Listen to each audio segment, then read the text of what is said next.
Take a look behind the curtain with a real whistleblower and American patriot. Prepare to embrace the uncomfortable truth because this program has no time for comforting lies.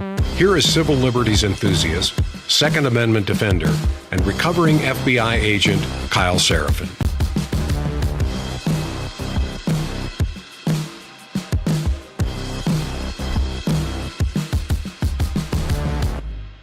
Well, hello, my friends, and welcome to the Kyle Seraphin Show. Today is Thursday. It is February the 28th. We are coming up on the end of February, and today we're going to have kind of a little discussion about Comey and his homies. It's been kind of a long ride to get here.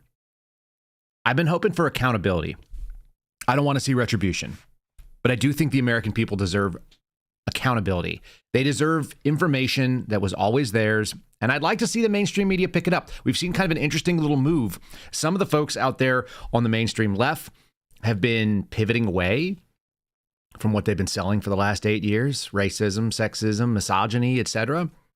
We've seen Jeff Bezos come out in the last 24 hours and say that their chief editor over at the Washington Post is going to be stepping down because they need to have voices that favor free enterprise and open markets and individual liberty. Go figure. You know, like sort of like regular American things that Americans have almost always gone for. So we might be seeing a return to sanity, but we can't do that unless we get some accountability. And that means that the Clappers and the Brennans and the Comeys and the people that really stood up a plot against the American people, an opportunity for the administrative state that exists inside our federal government, this sort of unaccounted for fourth branch of government that wanted to come on and run things their own way.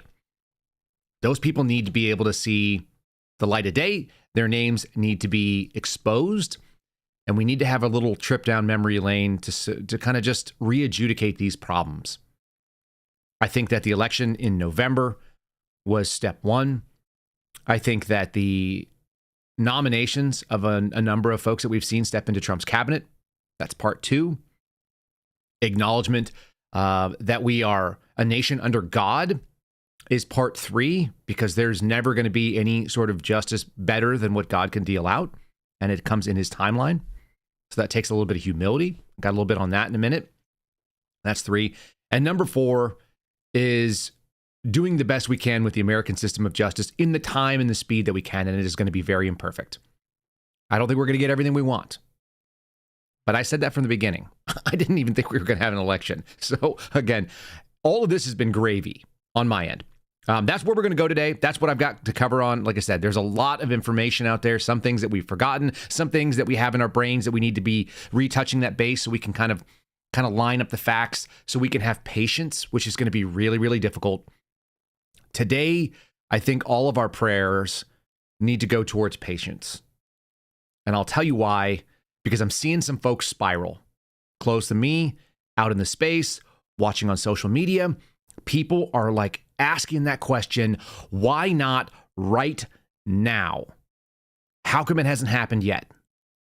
And there's a little bit of a pride that's involved in that. We got to take a step back and acknowledge it. Before we do, we're going to thank the sponsors. I'm proud to work with them. That's not an ugly pride. That's a good pride. Patriot Coolers, if you are proud of this country, if you are proud of America, if you are proud of the things that we stand for, you might want to rep it with something like this. This is the first thing that I pick up in the morning because it gets me going. This one is full of coffee. That's how we roll here. PatriotCoolers.com. The promo code KYLE will save you 10%, as it has since we kicked this thing off in February of 2023, our longest running sponsor. I'm really grateful that they've been with us. I'm proud to represent their products because every time you guys buy them, you're proud of them too.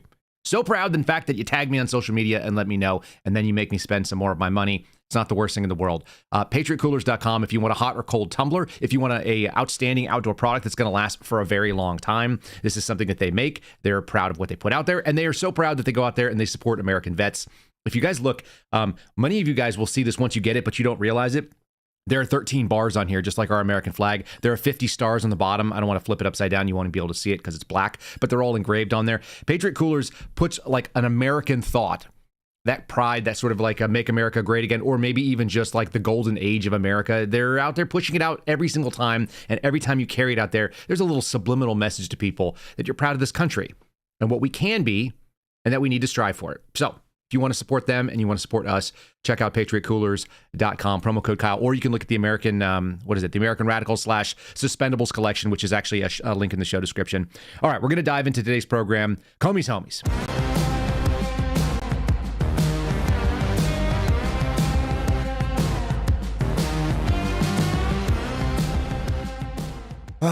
Okay.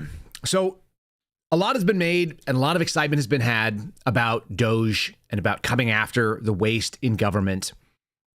And I've been kind of putting the narrative together. The second thing is that I'm seeing that there's a speed of government that has not been previously recognized, right? We're seeing things happen more quickly. We're seeing people given 15 minutes to clear out their desk. Actually, I think I've got an article on that. So that's where I'm going to start. I didn't know I was going to start here, so I'm a little bit out of order. Bear with me. 15 minutes to get your stuff out. That's really fast for government work, folks. It just doesn't happen that way. What we're seeing on the screen right now is an article that came up yesterday. This is folks from USAID, and they're carrying out their boxes, and they got big smiles, and they're wearing USAID hats, and they're all ladies for some reason. Go figure. They're all white liberal women, I'm sure. And they have their boxes, and they decided to take some of their 15 minutes. You know, this is a complaint, by the way. This is ABC covering for these people, saying it was so mean and so rude. They only had 15 minutes at the Ronald Reagan building in downtown Washington, D.C. to clean out all of their personal belongings. And we see a lady walking out with like a potted plant and whatever the heck is in there. How much stuff do you really own in your office? That's one thing to think about. Why are you moving in like you're going to live there? I get it that you spend a bunch of your days there, but at the end of the day, I realized that the people who did the most work had the least amount of BS around them. My friends who worked in the Bureau would see the I love me walls and all the plaques and the trophies and the Attorney General awards and the certificates and the letters that were framed from fill in the blank mayor for some nonsense they did that was part of their job description. And my buddies were like, dang, I don't want to be the guy that loves me what I did. I want to be the guy who's getting to work with what I have to do every single day. And so they started clearing all that crap into their desk. I would say that I could probably move out of most of the offices I've worked in 15 minutes. With a box. It's not going to be pretty, but like most of that stuff wasn't mine. It's like, okay, all the little things on the bulletin board, these were all work products. If I kept them, great. If not, I used to have tickers with cardiac rhythms because I would try to work through cardiac rhythms when I was taking a down moment. I would turn around from my phone and my computer and I would look at cardiac rhythms and do quick diagnoses so I could see patterns because you just don't deal with cardiac emergencies. And I wanted to maintain my my paramedic certifications while I'm working at the Bureau. These ladies took some of their time, their 15 minutes, which is being cried about, to decorate the boxes so they could be a walking billboard. And the billboard says as follows. For those of you who are listening to the audio, you're seeing this kind of chunky white lady with glasses and a USAID beanie on. And she wrote in like very nice script for, I don't know, like a kindergarten teacher. It looks kind of kindergarten-y to me because she used different colors and letters the way my daughters do. And it says, you can take the humanitarians out of USAID, but you can't take the humanity out of the humanitarians. And a heart. Well, that's nice. That's a nice message. And then another lady behind her who looks a little bit, she's a little bit more like dark mode. She said, we are abandoning the world. That's kind of classic.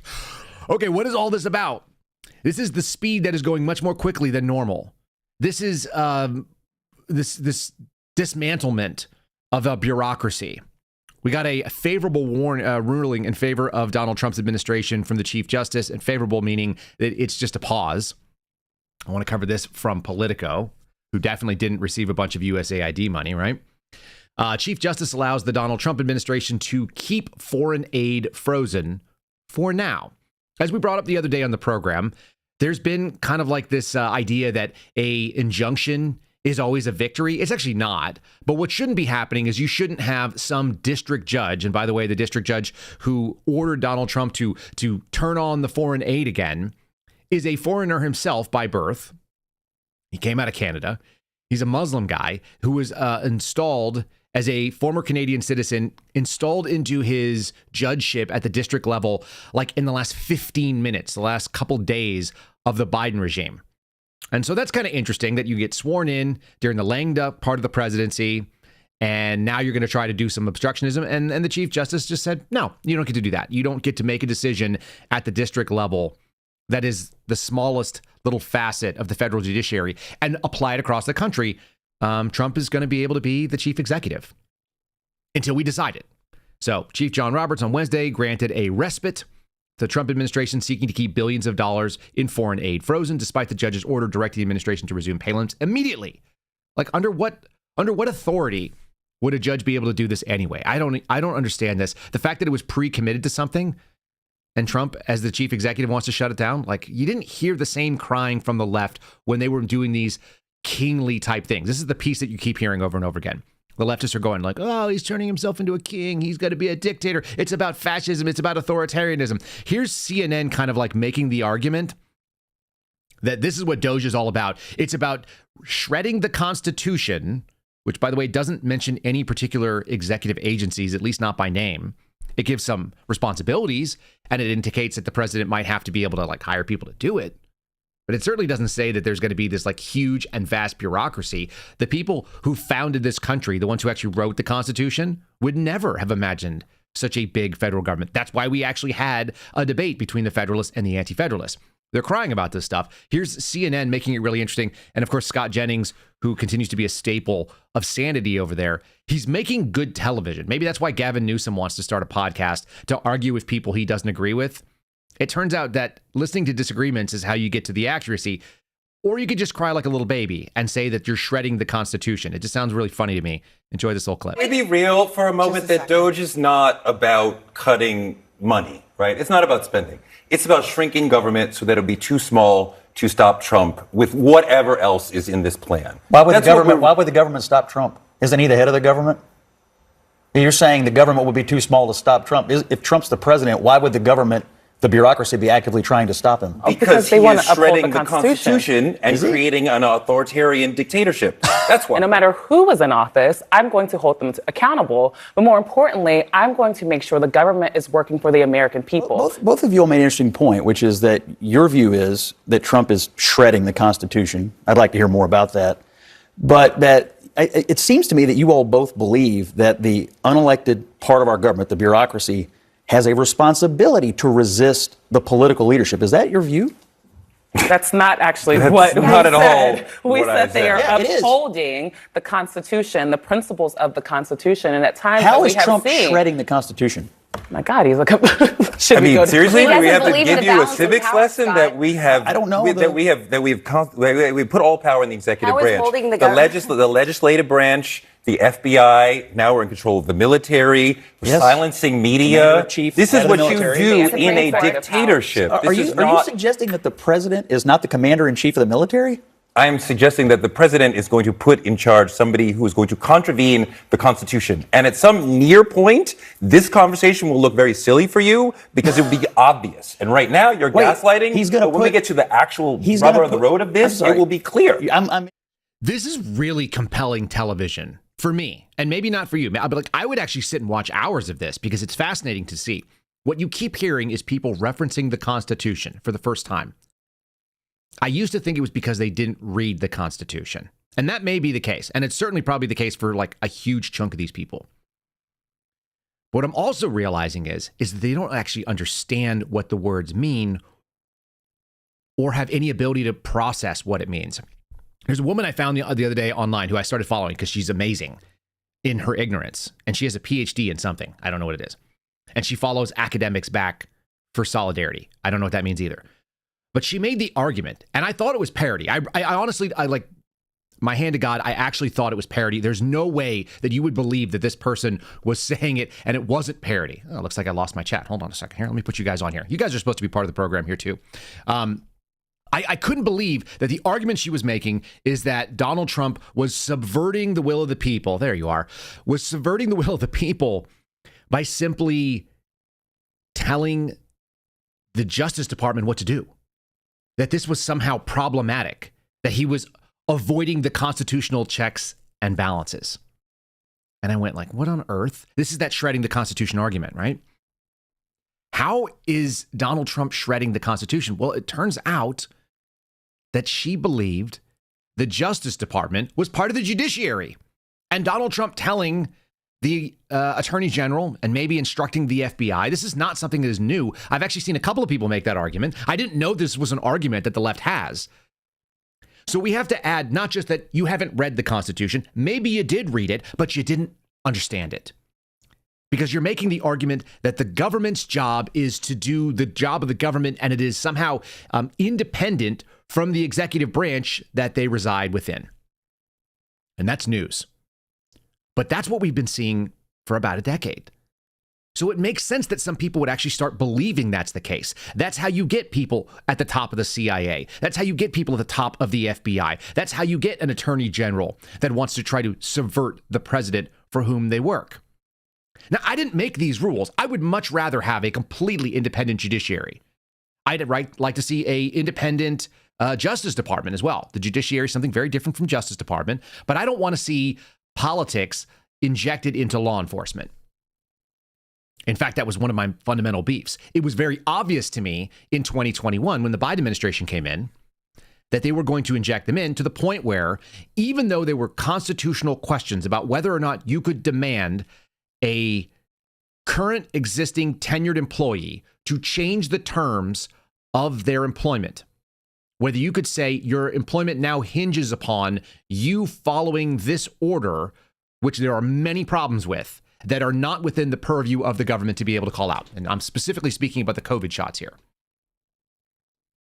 What we're seeing is that people inside the FBI are saying that they don't want to actually go and carry out enforcement actions under Title VIII, which is the immigration code. They don't want to actually assist ICE, that they have a meaningful and sincerely held belief that that is immoral, even though it's built into their job description. It was never in my job description, and likely it was not in your job descriptions either, unless you worked in maybe a hospital where they had like an outline of exactly what sort of shots you must have in order to work there, or you had to have specific accommodations in place. It certainly wasn't part of my job description that you have to obey the president of the United States and get whatever medical treatment he declares for you. And by the way, the courts agreed with us. In the Fifth Circuit, starting in the Southern District of Texas, it moved all the way up to the en banc review, which was the full panel of the Fifth Circuit. And they basically told the Biden administration, like, hey, you're going to lose this. And Biden pulled it away, which is why we don't even have case law on this, unfortunately. It's a very interesting perspective to think that there's this fourth branch of government. It's not described in the Constitution. And so people are sort of really upset about this now, suddenly. I made this the thumbnail. Security and spying and the internet and whistleblower and things are confidential and there's danger and all of these like buzzwords that have been going around. What is happening right now is people on the political left working inside the federal government are experiencing the thing that guys like me found out, and people have found out probably for almost the entire time that the federal government has been as big as it is. They found out that you're a very, very small cog in the wheel, and when the machine comes to crush you, there's not a whole lot you can do. And so there's broken systems left and right. And that's why you end up with 15 minutes to get out of your Doge office. You're also seeing this story coming from CBS, and they're acting like this is somehow going to be news. There was another backlog of these things that happened right after the COVID mandates went out. A surge of federal workers being fired and jamming up the accountability boards that are supposed to catch you if you fall, if something goes wrong, if the system is not followed. For example, like I have concrete documented evidence of failure to obey federal employment law. And there may be some real solid cases for this. This is worth noting, okay? For CBS calling this out and why they chose to put, Elon Musk at the front. He's the kind of the villain of the day. But what they're showing is that in February, in the first week of February, there were 134 cases that were received by the regional and the field offices of what's called the Merit Systems Protection Board. It's this group that is supposed to be, it's like a court system that's supposed to adjudicate whether or not that people followed the proper protocol in order to remove you from federal service. In the second week of February, up from 134, there were 578 cases. And in the third week, the week we just finished, there were 1,845, which gives them a total of 4,300 plus cases that they're going to try to work through. There's only a couple of judges that can actually look into this stuff. And that means that the federal government's going to be tying up all of their attorneys writing briefs. All these people are going to do briefs. I did mine pro se, which means I was representing myself. It's a horrible system. It's utterly inefficient. At the end of the day, most of the time what they say is that they don't actually have the jurisdiction to make a decision for you. So you just wasted all your time and your money potentially on an attorney to find out that there is a broken system. I've heard it called the broken whistle, that you can't actually get this justice. So these people are starting to find this. The problem is that the folks who set up this system, that were cheering it on, saying the president is the senior executive, the president has a pen and a phone, the Barack Obama era, let's build up. And we've been doing this for decades, by the way, folks, but building up the strength of the executive office to make the president very king-like in America. It's suddenly coming back and it's like, okay, fine. You finally got a guy in Donald Trump, in Trump 2.0, even less than the first time. He actually tried to work within the system. He's just going, okay, fine. I'll just write executive orders left and right, like you heard the guy from MSNBC talking about the other day. Some of them are going to get knocked down. Some of them are going to win. We're willing to go to war for it. And we're going to tie up the enemy forces. I use the word enemy, but this is the enemy from within. We know that they're out there actually working against the American people. And they're doing things that people don't want, that nobody ever asked them to do. Okay? I got a video clip here that kind of points this out. This is a Fox News clip. This is coming from Jesse Waters talking about sort of the danger that exists currently in pissing off the CIA, the FBI, the intel communities. They're coming right out and saying it. I've got a social media post from Sam Shoemate, who was recently on Sean Ryan's program.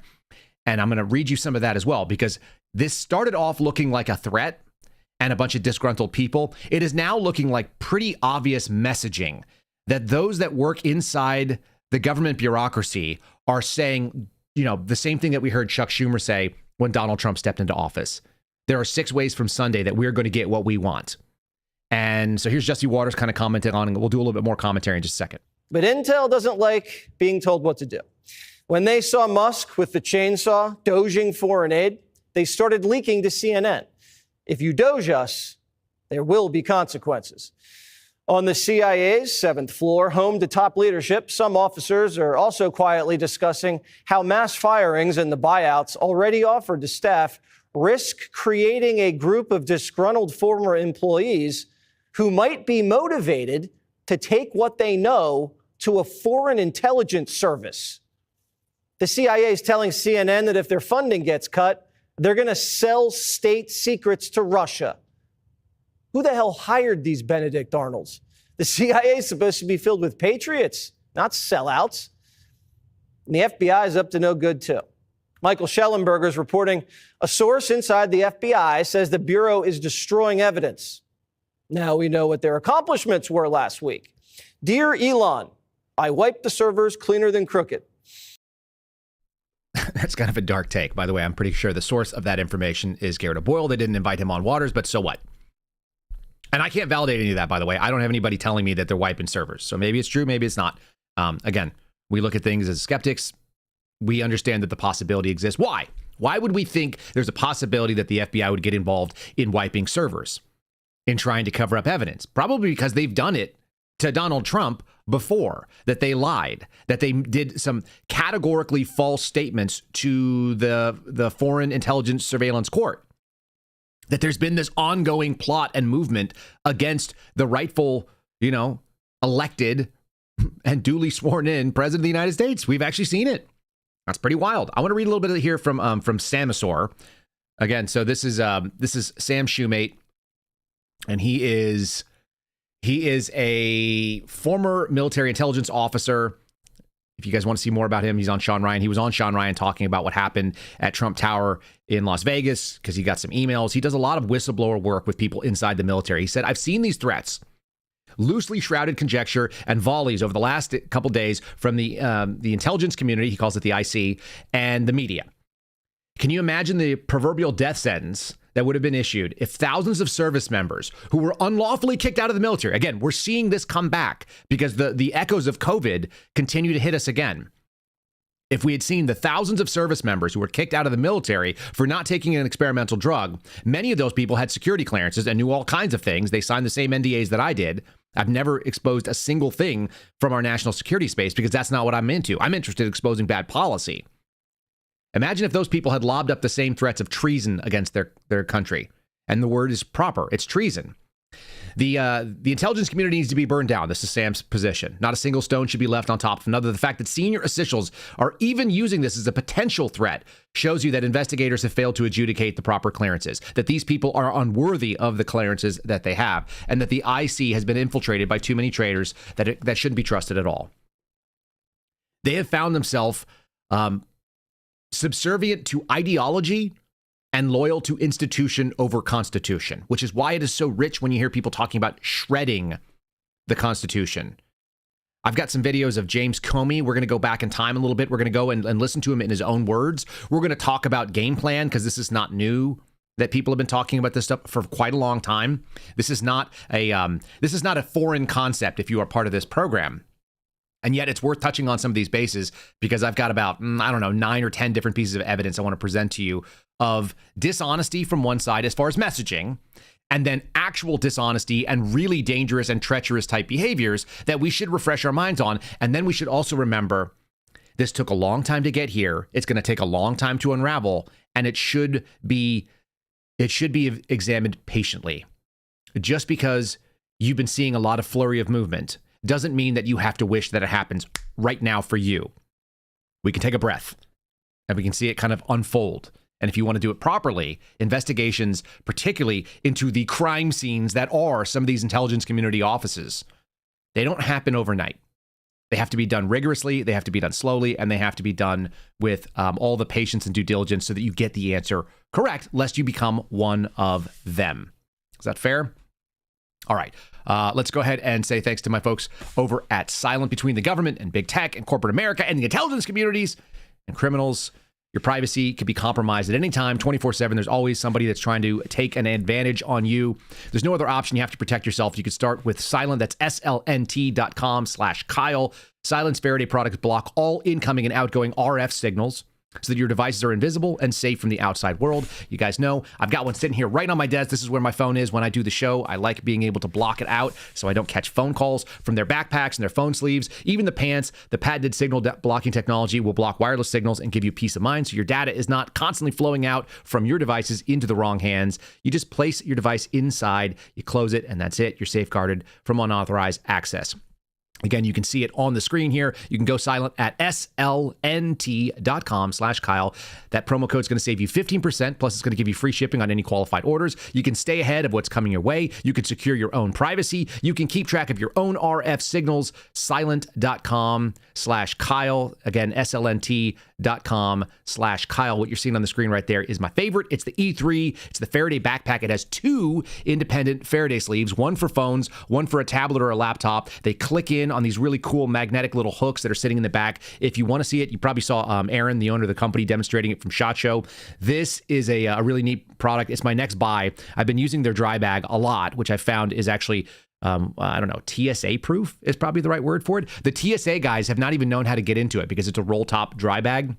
If you guys see in the broader shot right here, I keep it up on the wall. But whenever I travel, whenever I go and jump, that sits in the front seat next to me on my new truck. And I keep my stuff from leaking any of my RF signals because I don't need anybody trying to hack my phone on the fly. It's probably not that likely anymore for me, but shoot, I might as well. And it's a really neat, it's a neat product. They make a great stuff. So check them out. Okay, deeper into the dragon's lair. You've heard them say that the point of government is to do whatever the heck they think it is. We just heard CNN talking about how Doge and the purpose of Doge is to dismantle the government such that it cannot, resist Donald Trump. They don't have their talking points in line.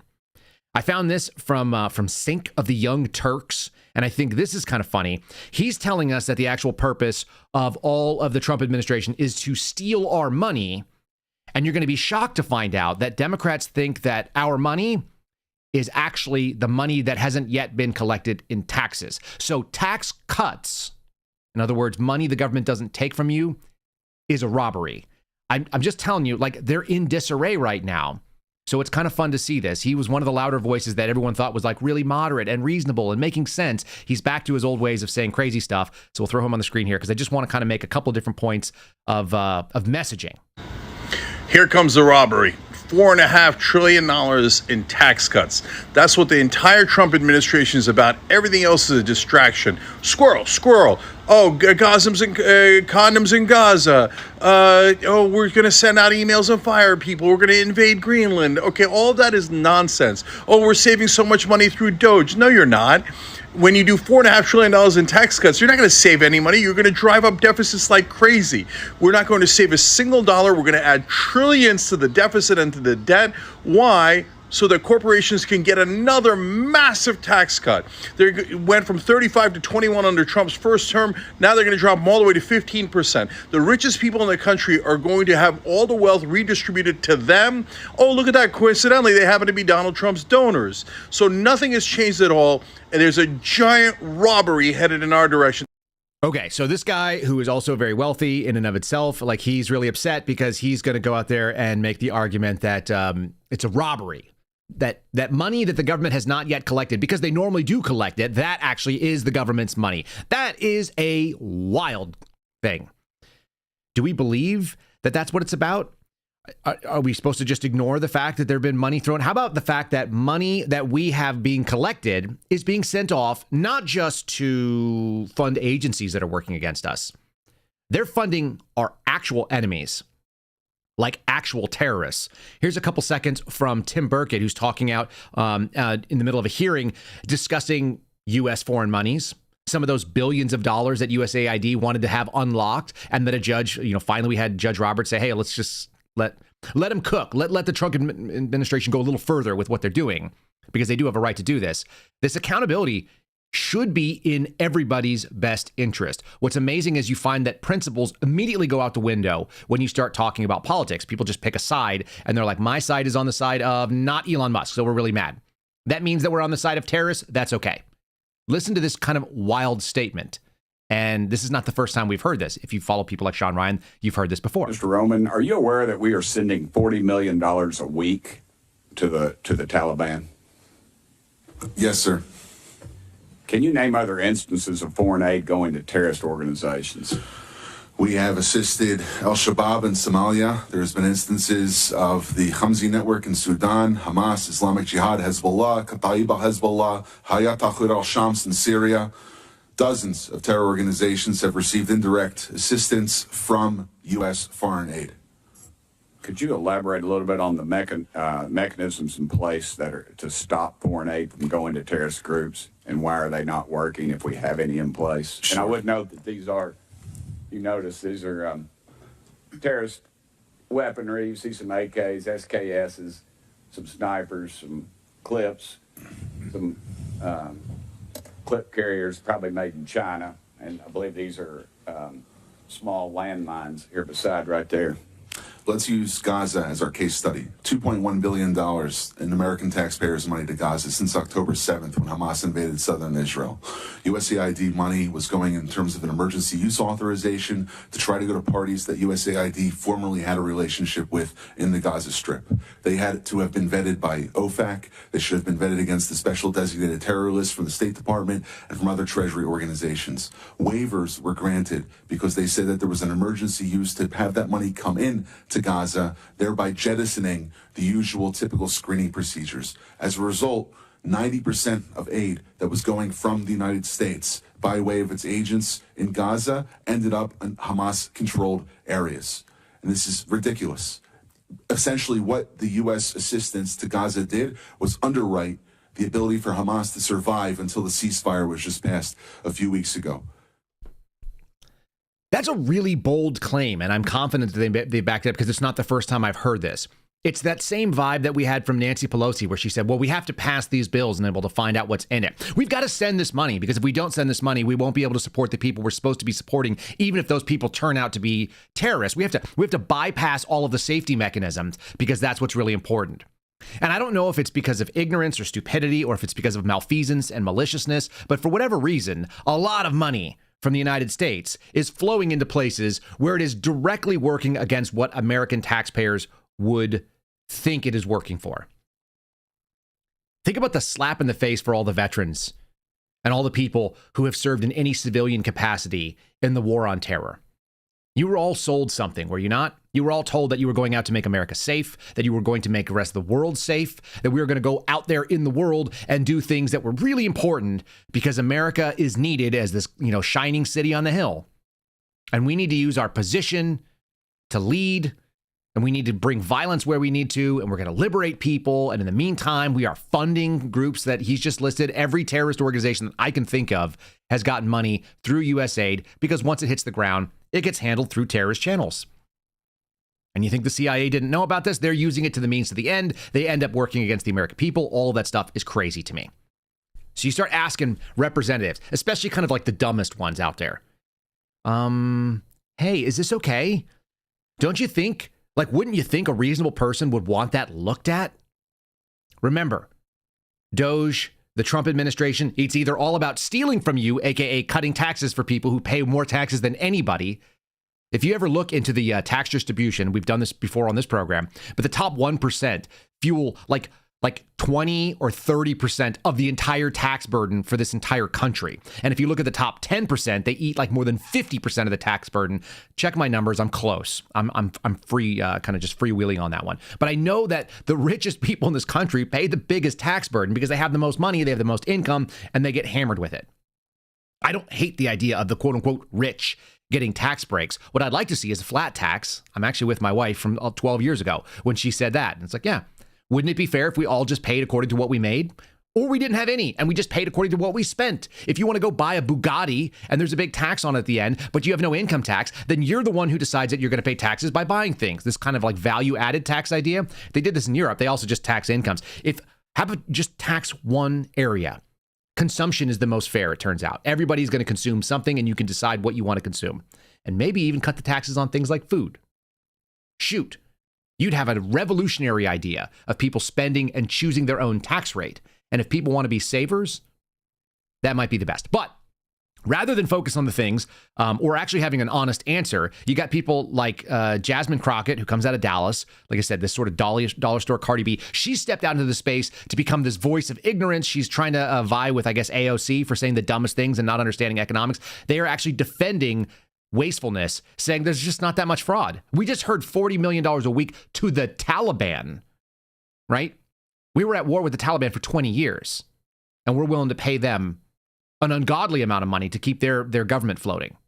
There is a lot of waste, fraud, and abuse in the federal government, though. I'm not going to say that there's a lot. I'm going to say that it does exist. I'm going to say that it exists. I don't think that there's a lot. I think. So why are we so in debt then? We're in debt because we decide that we're going to reduce the income. What? We decided to reduce the income, as in we decided to not take as much money from people? Does she understand that the income of the government is actually income from other people that they earned? Perhaps not. Perhaps she doesn't understand this.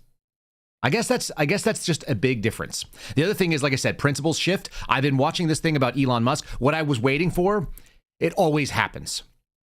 Eventually, the people on the hard left that don't have any principles, they just have win above all costs. I've heard some recent clips popped up because people were actually going out and trying to slander Dan Bongino, talking about power. It's what he always talks about with the political left. He says that they don't care about principles, they care about power. That's the most important thing. They cut it out of context, and I heard them saying, this is the new deputy director of the FBI. All he cares about is power. That's the most important thing. No, he was actually critiquing that words. Again, fair above all else. Let's take people in context. This is kind of an interesting little moment. We're hearing that Elon Musk is really dangerous because he's an immigrant to the United States. Holy crap. The ability to not even look into a mirror must be shocking. Again, the hypocrisy is pretty staggering. These are governments who've suddenly got this nativist sentiment. They sound like white nationalists. If somebody comes from another country, how are they going to be loyal to America? Oh, and he's only been here for 22 years. Are they going to be yelling at Ilhan Omar in a moment? And the second thing we're hearing about is that he shouldn't be in a cabinet meeting. God forbid he be in a cabinet meeting. He was never confirmed by the Senate. I'm going to give you two pieces of evidence that is very funny to show. Democrats do not like to be held to their own standard. You simply hold up the mirror and they run away shrieking. I don't understand how they could even go out there in the world and try to say this stuff. Mr. Musk has just been here 22 years, and he's a citizen of 3 countries. I always ask myself the question, with the damage he's doing here, when push comes to shove, which country is he loyalty to? South Africa? Canada, or the United States. And he's only been a citizen, I'll say again, 22 years. It's only been 22 years since he's been here. It's only been almost 2.5 decades. So what is that? And the other thing is, again, he can't be part of a cabinet meeting. God forbid he go to a cabinet meeting. He wasn't confirmed by the Senate. I want to show you someone who was also not confirmed by the Senate that was not just at a cabinet meeting, but leading them. I'm not even going to deal with Hunter Biden right now. How about this lady? We need where the United States continues to be home to the most cutting-edge research in the world and where everyone can lead healthier lives. Thank you.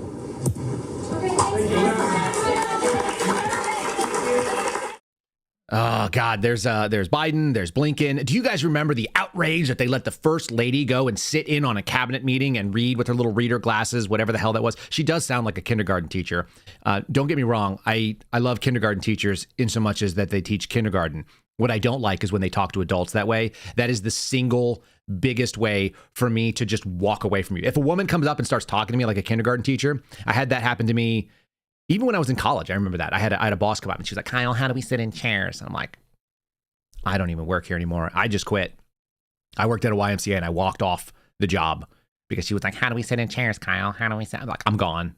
Sorry, I'm a grown man. I was like a not even grown man. I was a young man. I was like 19 or 20. Out. I won't listen to it. You want to see a Trump cabinet meeting, by the way, with an Elon Musk? These horrible guys.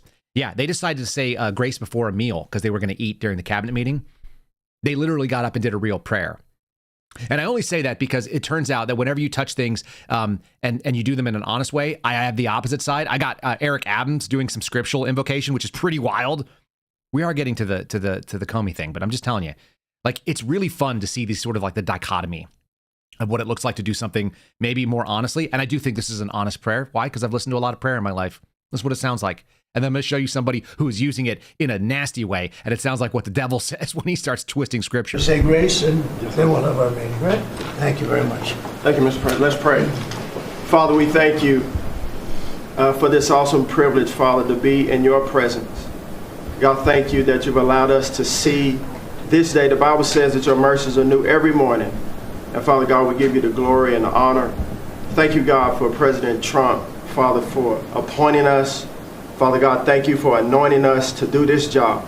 Father, there's more to it, and I'll let you guys watch that on your own if you want. I'll put it out. I'll put it out on the X account. How's that? And I'll maybe push it over on KyleSeraphin.com on locals. One of you just made an excellent point in the chat, and I do want to bring it up. The same people that are mad about Elon Musk being here for 22 years are totally fine with a Canadian-born judge who was sworn in that we referenced earlier, demanding that Donald Trump give billions of dollars in foreign aid.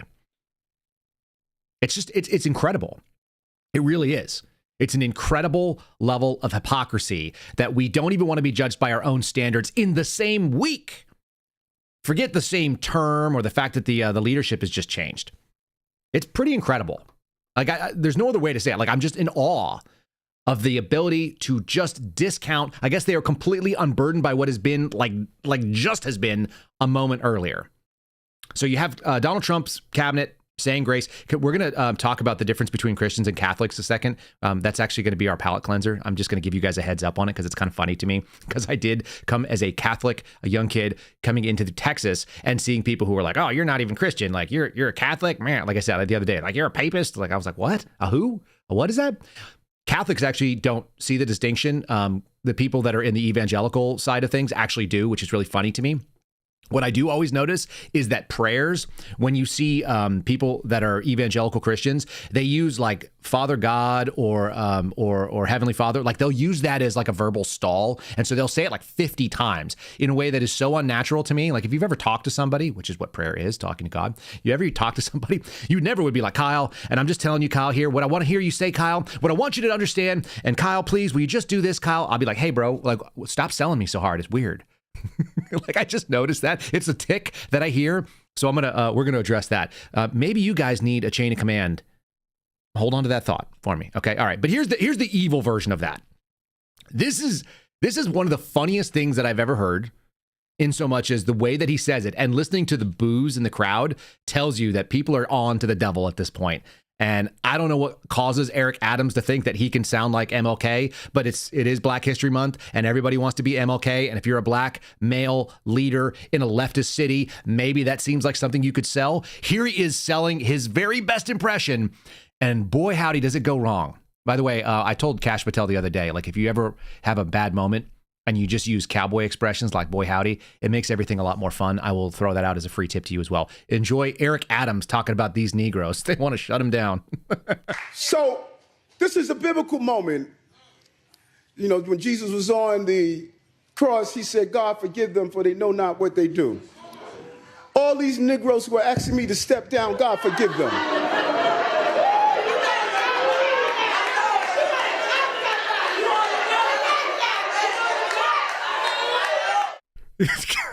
Can you believe the balls on that guy? Oh, these Negroes asking me to step down. I'm just like Jesus on the cross. Yo, if I'm in that room, I'm jumping away from the podium because that's like lightning strike level blasphemy. That is some fantastic. Hold on one more time. Let's just do it. So this is a biblical moment. You know, when Jesus was on the cross, he said, God, forgive them, for they know not what they do. All these Negroes who are asking me to step down, God, forgive them.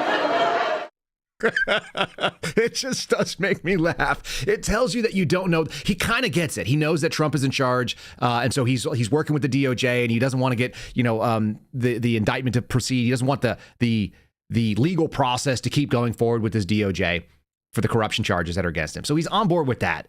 But he just hasn't gotten the memo that, like, hey man, all of the things that have been propping up this nonsense, all of the bulwark that has been keeping you guys going with this racism, sexism, misogyny, fascism nonsense, all of that stuff is dead. It's the reason why Joy Reid lost her job. I've got a fun little compilation of that.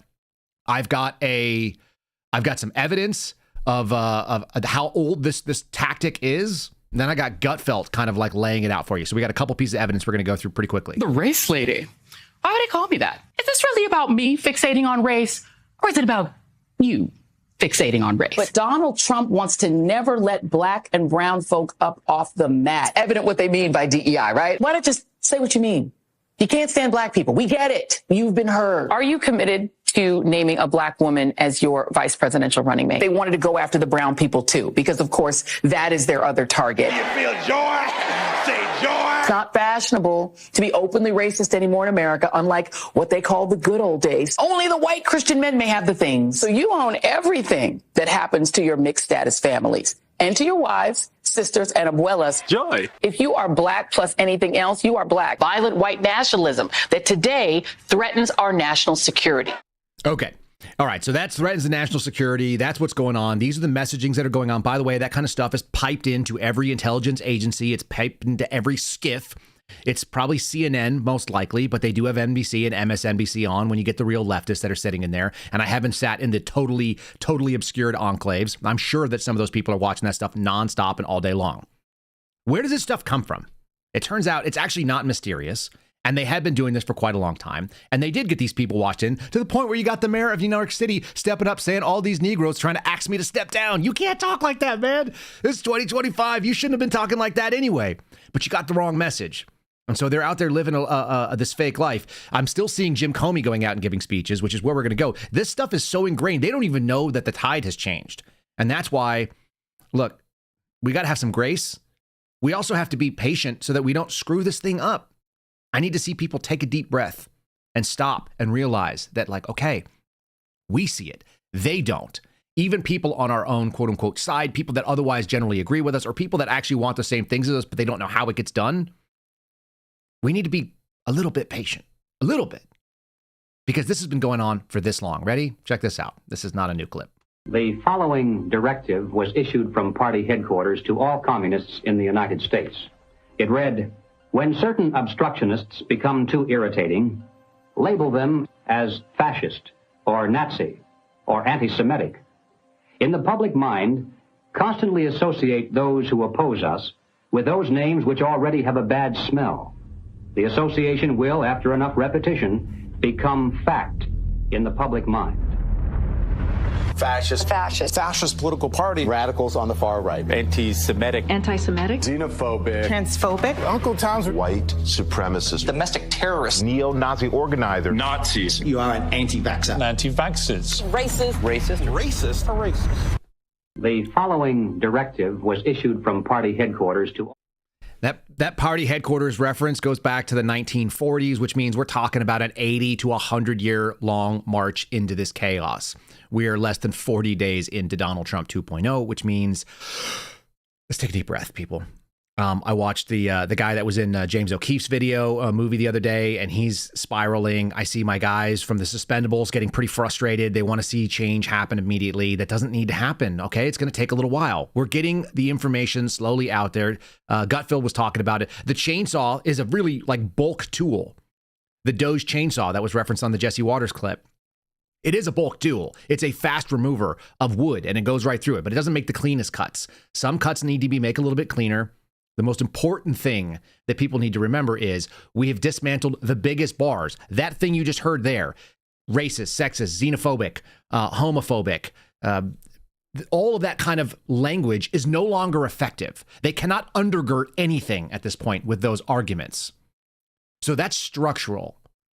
The actual kind of clearing out of the fine-tuning details, that needs to be done a little bit less chainsaw, and a little bit more scalpel. A little bit more accountability and a little bit less retribution, a little bit more renovation and less demolition. Gutfeld is talking about the major win, the major ground is being covered. And I think he's right. I think he is, which is that these people look ridiculous today because we have $40 million going to the Taliban. So you can't make arguments against fraud, waste, and abuse at this point. And you can't say that the government is a good steward of anything. It's obvious to people that are paying attention now. So people just have to now get on board and digest that. And then it's like, okay, well, give them a minute to at least process how crazy that is. Spanish. No, the whole point of this administration is that we agree that America needed change and they needed it now. We're willing to accept some hiccups, and our hiccups don't cost lives. Right? It's not like bail reform where, hey, we're going to do this. And, we break a few eggs. When you guys break eggs, people die. In this case, you make a mistake, you rehire somebody. The thing about the chainsaw, it's fun, it's silly. It's another light and ridiculous moment in this action movie that we're living in. And if you find that chainsaw toxic or hypermasculine or insensitive or heartless, you have wandered into the wrong movie. You probably wanted to see The Notebook 4, but this is part of the flip. 40 years ago, it used to be, the right was stiff and easily offended and the left was hip and edgy. It's completely shifted, and the right's having fun. Meanwhile, the Dems, the Democratic Party is like a giant-sized version of The View, if that's possible. I mean, do you see any optimism? Do you see any hope? Do you see any action? Do you see any solutions? At least on The View, there's joy, and what a joy it is. But with the Democratic Party, it's all just misery and a hope for more misery, because then that'll bring down Trump. I was just watch that clip. I just realized Breonna Keller has CNN resting face. So in the issue, Jessica brings up these criticisms, and you got to understand that stuff doesn't work anymore. A lot of the load-bearing phrases that he's racist, he's fascist, he's acting like a king, he's transphobic, he's Hitler. They don't resonate to the public anymore because they got burned by all that. And the arguments that depended on those words have all atrophied. Worse, the media vessels have been cauterized. Perfect summing up. All of the load-bearing phrases, the load-bearing pieces that were non-arguments. They didn't ever make an argument. They're all destroyed. The institutions by which they were going to go and appeal to, the argument to authority is gone. You can't say that by default the FBI is doing the right thing because we saw that they weren't. You can't say that the CIA, which a lot of people probably wouldn't argue, but for some reason you're seeing the political left now argue on behalf of CIA secrets. That's crazy. It's like, look, what part of the balance beam are you on right now? Because it seems like it's tottering, like awfully crazy, and you're dancing to try to create a new balance, a new level. It doesn't align with anybody's perception of reality. Those institutions like medicine, like justice, like the judiciary, they've all been debased. And then at some point in time, you run out of things to debase. It's like chopping away at your currency, and suddenly you realize that your currency is completely worthless. This is something we've talked about with the Roman Empire. I just talked about this on a sit down with Dr. Etam Hine. We were talking about like how many of these institutions have debased them to the point where they no longer can be even looked at, not even with just like with repute. They are comedies of themselves. And one of them is the public health institutes. We're going to get to the other thing because I think this all actually plays into the same thing, the same story. How many of you knew what a cold virus looked like prior to 2020 in the United States? And I'm going to suggest to you that it's probably very, very low. The number of instantaneously brilliant virologists has grown dramatically in the United States. And suddenly you're seeing these stories coming out of the New York Post. Scientists now have a clue on why the COVID vaccine causes chronic health problems in some. Wait, we're allowed to say that now? You're allowed to say that it's possible that these vaccines may have actually injured people and that they aren't actually a benefit? Holy moly. Isn't that that's troubling and problematic. How about the other thing that we had that was snuck up on us? I'm seeing this story kick up a lot. And this actually does relate to the final piece here. Texas, we're hearing about a vaccine. We're hearing about a push to get people vaccinated because the measles has broken out. And now, get ready, 124 people, mostly babies and children and teens, have been infected.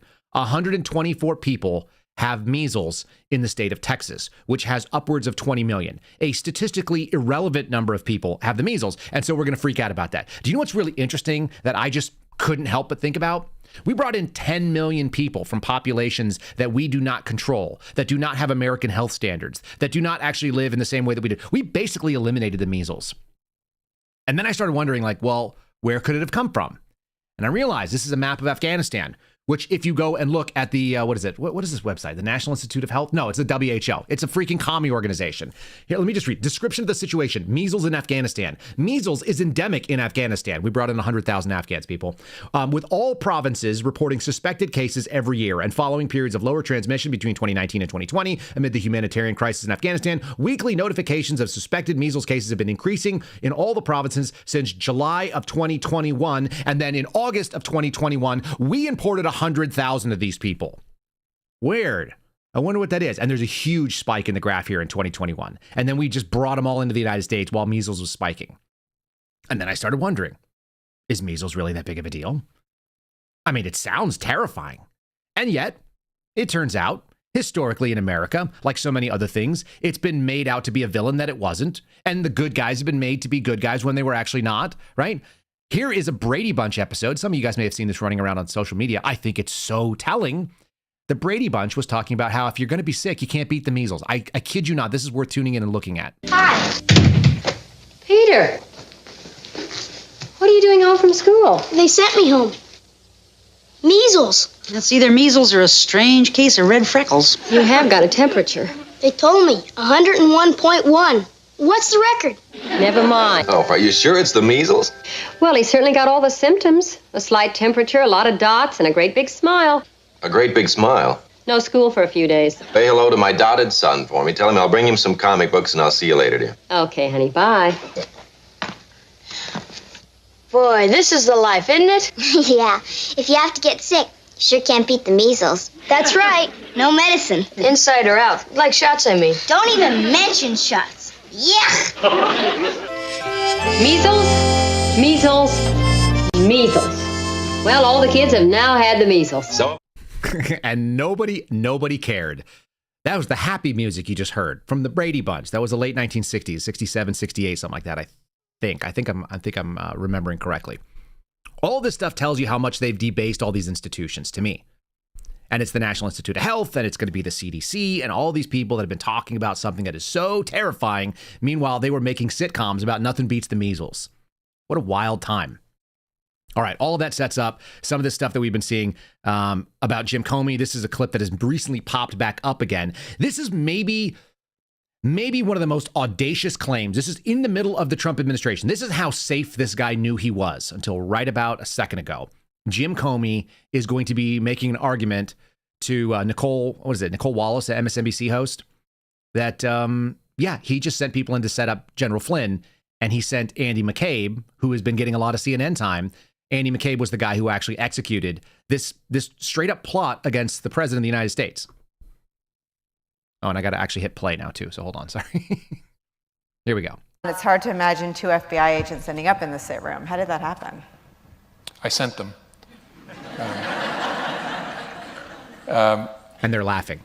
Something I probably wouldn't have done or maybe gotten away with in a more organized investigation, a more organized administration. In the George W. Bush administration, for example, or the Obama administration. The protocol, 2 men that all of us have perhaps increased appreciation for over the last 2 years. That's what Ben Shapiro calls the strange new respect, that suddenly when you have a new villain, you can actually say the old guy wasn't so bad because the new guy is worse. This is something that they do all the time. This is an old phenomenon now.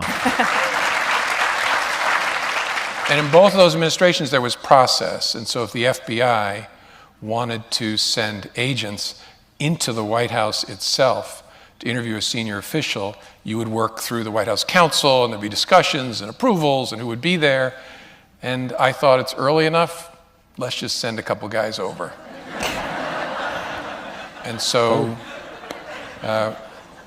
we placed a call to Flynn, said, hey, we're sending a couple guys over. Hope you'll talk to them. He said, sure.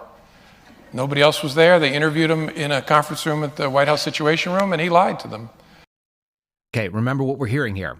The director of the FBI, which is a position below the president, sent over his agents to interview and set up a perjury trap for a member of the administration to which he was accountable for. The audience laughing in the background tells you everything you need to know about who they are and why they don't think this is problematic. And again, the DOJ ended up vacating all this stuff. And that's what he's now pled guilty to. What did he think they were coming over there for? I don't think he knew. No, we didn't tell him. Just said, we got sending over a couple of agents. I want to ask you some questions. I didn't have this conversation, my deputy director did, but hope you got a few minutes, you can sit down and talk to them. And that deputy director, again, is Andy McCabe, who ended up being the acting director before they brought in Chris Wray, and then, for all intents and purposes, attempted to run the Bureau, because that's what the deputy director does, ran the show while Chris Wray was getting his feet wet and getting into the organization. So the transition was seamless. And he said, sure. So there you have it. Okay, and then Jim Comey thinks that he was vindicated, by the way, already. Most of us do not, especially with these kind of clips kind of popping up and our memory being jogged. All right. And then there is, I've left for last, the worst misconduct. In August of 2016, just 2 weeks into the investigation, the CIA tells the FBI that it actually has a relationship with Carter Page, that when he has these meetings with the Russians, he actually goes back and he tells the CIA about it. But you never tell the FISA court that. And in fact, in 2017, an FBI lawyer doctors a document. The CIA said, oh, Carter Page, he's a source. And he puts in the application, he's not a source. Okay, that's the lying to the FISA court, okay, to the FISC. This is something that happened that a lot of people don't realize. This happened before I even showed up in the FBI. Do you know what the consequences of these lies were? The guy lost his bar license and has been reinstated. So basically nothing. He had a pause on his bar license. He can go back to make a living in DC. That's Chris Kleinsmith. The second thing is that I got to take a training. This stuff happened before I even entered the FBI, but I got to do a training because the Crossfire Hurricane setup and the Crossfire, I think it was called Crossfire Razor setup, because they lied to the FISC. Guys like Kyle Seraphin, who had nothing to do with it, got to take an online training, what's called Virtual Academy, so I could learn how to better do FISA minimization, which continued on, and they continued to have all kinds of unlawful use of 702, which wasn't discovered for a couple more years after the fact. Yeah, I got to take issue with I'll answer the question, but one of the predications of your question, the Inspector General did not find misconduct by any FBI people. He found mistakes and negligence and oversight. No, that's not true. In the case of Kevin Kleinsmith, he has referred it for a criminal investigation. Right, but that's not been resolved. This business with the lawyer changing some email to a partner. Just remember that probable cause and presumption of innocent only matter when the right people are involved. Otherwise, the assumption is that you were wrong and you did something wrong. And then, of course, they're never going to go out there and admit it. I just think it's really amazing because they brought him on. Comey went on there and he was utterly confident in his ability to just say whatever he wanted like this. Here's kind of a little mashup compilation about sort of what the Inspector General actually said. There is nothing that the FBI did that was wrong in the Carter Page surveillance warrant, correct? I think they followed all the correct procedures. We found that investigators failed to meet their basic obligations. But nonetheless, I think it's important that the American people see the actual facts that were presented to the FISA court and understand that the FBI was acting appropriately. You did find that an FBI employee doctored an email in order to support the Carter Page FISA application, correct? Correct. I think the notion that FISA was abused here is nonsense. Certainly our findings were that there were significant problems. When Comey, there's a lot that the FBI knew about Carter Page that had nothing to do with Christopher Steele's reporting. We concluded that the Steele reporting played a central and essential role in the decision to seek a FISA order. A lot more there than simply the Steele dossier, which is what the Republican memo would have suggested to the American public was the key element of that FISA application. That, of course, is not true. The FISA applications relied entirely on information from the primary subsources reporting. What you're seeing is like a back-to-back of what the info op looks like versus what was actually being found in a mediocre IG report. Remember, they don't have access to everything. The fact that they were using FISA and it was being blocked up by things that were actual lies, and then nobody was accountable. Nobody was sent to jail. So I want you guys to realize like how long this arc has been going on. This has been going on for, at this point, we're dealing with at least 7 or 8 years of investigation and information, and there's finally a possibility that you could actually see some sort of real accountability, which is why I also want people to be patient with this thing. Acting like getting the Epstein list is going to change your lives. It's going to make something happen. Like, what are you going to do with that Epstein list, folks? I just want you to think about that. If Pam Bondi does what she said yesterday, and I'm going to play you the quick clip, and they release a bunch of information about Jeffrey Epstein, then what? Then what? Honestly, like, are you going to conduct an investigation? Are you going to know anything? Is it going to change the minds of the people that are still out there acting crazy? It's not that it doesn't matter. It's that it doesn't make a difference how slowly and methodically they release it, and you don't need it right now because it's not going to change your life. A little bit of patience goes a long way. And what I keep reminding people, especially whistleblowers who've been dealing with this, is that God's plan is rarely the plan that you would choose for yourself. But it's always just right. And that's really hard to do if you're an aggressive type guy. Listen to this. Here's Pam Bondi talking about releasing the Epstein stuff. This will make you sick. 200 victims. 200. So we have, well over 250 actually. So we have to make sure that their identity is protected and their personal information. But other than that, I think tomorrow, the personal information of victims. Other than that, I think tomorrow, Jesse, breaking news right now, you're going to see some Epstein information. Okay, great. Okay, so we'll see some Epstein stuff come out, and maybe that happens today. But at the end of the day, is it really going to change anything that you're doing? Your job is to continue just being educated and being a loving person and to go out there, talk to your friends who are maybe on the fence right now and have seen through some of the veil. They've seen what Gutfeld said. They've seen the load-bearing words no longer hold any weight. And then not act vindictive or angry or bitter or entitled. Don't become the thing that was out there that made these things happen in the first place. Don't become like that enemy from within. It's really an important moment. This is a pivotal time to actually have some real faith. Not like Eric Adams' faith. Not like all these Negroes asking me to step down faith. I cannot help it. Direct quote, people. Do not cancel me for quoting the mayor of New York City. You can't be like that. You got to be like the real people who are asking for a blessing on your food. All right. In that line, we're going to go and do a final palate cleanse here, which is kind of fun. And it is a difference between Catholics and Christians. Yes, us Catholics, we didn't know there was a difference. But if you go and deal with people that are evangelicals, you find out right away that there are, in fact, some kind of a difference. So let's enjoy this little bit here. We can still be lighthearted. We should still have a good sense of humor. I think being Catholic is Christian, but it is pointed out to me many times in the South that they're not the same. Because in the South, they'll go, "Oh, are you Christian?" I go, "Yeah, I'm Catholic." "Oh, well, we're Christian." "Oh, okay. I thought we said the same thing, but I guess not." There are differences. The Christians have a direct relationship with Jesus, and they speak of it like that. You know what? Me and my relationship with Jesus, well, I love Jesus. Jesus loves me. It's a direct, very solid relationship with Jesus. And I thought, wow, really? You guys go straight to Jesus. In a Catholic school, I was given a laundry list of people to contact before The nun said, because otherwise I'm bothering Jesus. You are going to call these people, Kathleen, before you bother Jesus. You could start with your guardian angel. He's got nothing to do 24 hours a day except tend to your needs. If he's not available, you can speak to the saint in charge of the activity you're upset about. Every single saint has been assigned an assignment. You can speak to Jesus' mother if you'd like to. You can give Mary a shout, but you are not to bother. Okie dokie.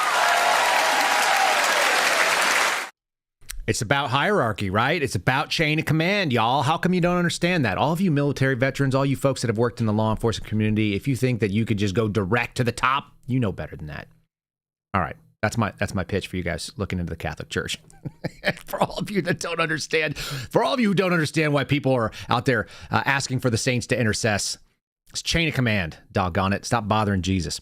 Love all that. I think it's funny. I think we should have a good time with that. Yes, we're going to be doing a call-in show tonight. If you guys want to join us, you can always do so. It'll be aired on rumble.com, but you got to be a member over on Locals if you want to make the call in. That happens at kyleseraphin.com, where you can become a subscriber too. You can follow us on X at Kyle Seraphin. And again, the Locals channel, kyleseraphin.com. If you're listening to this and you're sick of pop-up ads on YouTube or Rumble or wherever else, you can always do the replay at Spotify. Check us out. And the cheat code link, it is in the description. Wherever you're watching right now, you can just click on it. It's Kyle Seraphin Show. It'll just take you straight to Spotify. It's a free app. It's a free download. Costs you nothing to use it. And again, you get to avoid anybody else's pop-up ads. You're just going to hear me read a few because they keep us going. Thanks so much for joining the program. God bless all of you. I look forward to seeing you tonight. And let's have some fun. Have a good Thursday, y'all. Thanks for listening to The Kyle Seraphin Show, streamed live weekdays on rumble.com/Kyle Seraphin. Follow Kyle on Twitter, Truth Social, and Instagram at Kyle Seraphin.